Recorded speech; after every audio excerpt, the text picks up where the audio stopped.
Hey guys, welcome to Never in the Red. My name is Renee, and today we're going to talk about our episode 3 for Excel for Beginners, which is Introduction to Formulas. The last 2 episodes really gave you a fundamental knowledge about how Excel works and the way that we navigate Excel.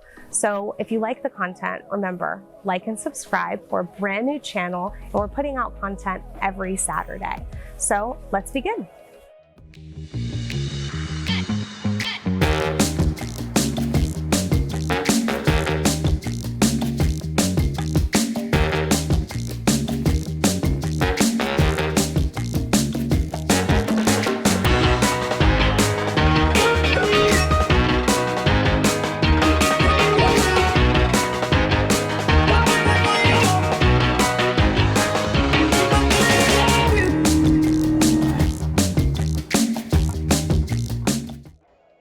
Okay, so we are on episode number 3, Intro into Formulas for Excel for Beginners. I think this is the big episode in this series, right? We are talking about formulas. Formulas is Excel. Formulas is the basis of why we are going to use Excel. And we are going to build our Excel workbooks so that we can use formulas in the best way possible. So what I'm going to give you guys is basics, extra super basics, right?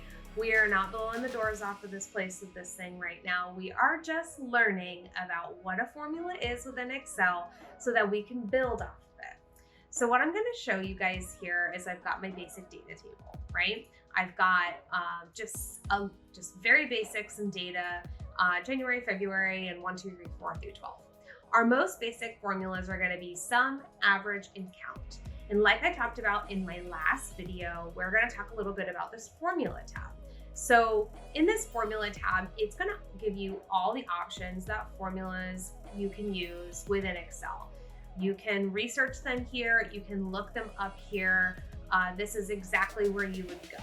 But in order to just do a basic formula, you start with hitting equals. To just get into a cell, click equals. And for a sum formula, sum is just to add up a bunch of numbers that you've determined you wanted to add up. You'll type in sum. You'll see here this little table pops up. This is showing you all the formulas with the word sum in them that are available in Excel. I know I just want sum, so once I'm done, I'm going to hit parentheses. That will let you build all of these attributes within this formula. So now it's asking me, what numbers do you want? So normally you're going to sum an entire table, right? Just like what we're going to do here. I can take my mouse and I can click and drag it down. And what you're going to see up here is the top of the table, so C4, with the end of the table, C15. You put an end parenthesis around that, it's going to close off the formula and we're done. You hit enter and there you go. That is the sum formula for those of us who are just doing it very basic. The average formula is exactly the same. You're going to say equals average. So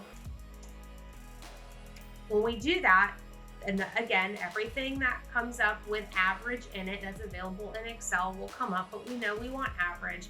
You're going to take that same data set, drag it down, and there we go. We're going to get the average of that table.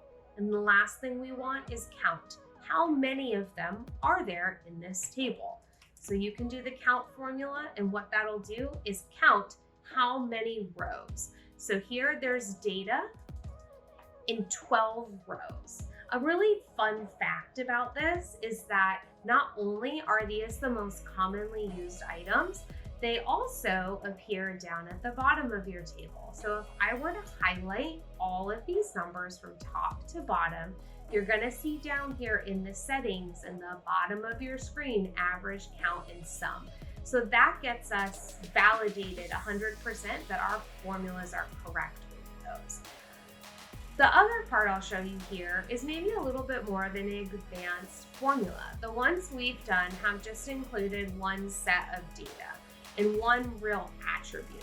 A sum if formula will say, I want you to sum these things if they are included in my criteria. So what I'm going to say is I want to sum what the total of all the January items are in my table. And the way I would achieve that is exactly the same. I would say equals sum if, and now my sum if comes up and I'll put a parenthesis around it. It's going to ask you for the range. This is the range of the start to the end of the table. So here you would want to take where your criteria will begin and where you would want your sum range to be, the numbers that you're going to actually be summing. So here it's very simple. It's just these two columns. And then I'll click comma. Comma, it gets you into the next attribute, which is going to be criteria. Here, I want January to be my criteria. And then I'm gonna put comma. And as you can see, we moved through this formula and it actually bold as we went through the attribute that we were sitting on and what it wanted us to fill in. And so here we have our sum range, which is going to be the range of numbers that we want to pull together. So it's going to take all the January associated numbers, right? Because Excel is an association-based tool where it's going to say everything that sits on the January lines we're going to add together. And then I'm going to put a parenthesis around it and hit enter. And look at that. If I were to highlight all the items that were January, I'm going to be able to look down here at the bottom of my table and see that the sum count is 33. So that's really the basic of the formulas that we're going to get into, is that in order to get into a formula, you're going to hit equals and you'll be able to type the formula that you want. If you want to research formulas, remember, you can come up here under this function library and start to research those. The last thing I think I'll get into is here we've got some really cool things like trace dependence, trace precedence. These are really nice because you can kind of see, well, where did these come from, right? Where did these precedents come from? This 33, the formula was made up of this table with these attributes. And so that's really cool, especially if you're trying to follow somebody else's formulas and you don't really know where it's coming from.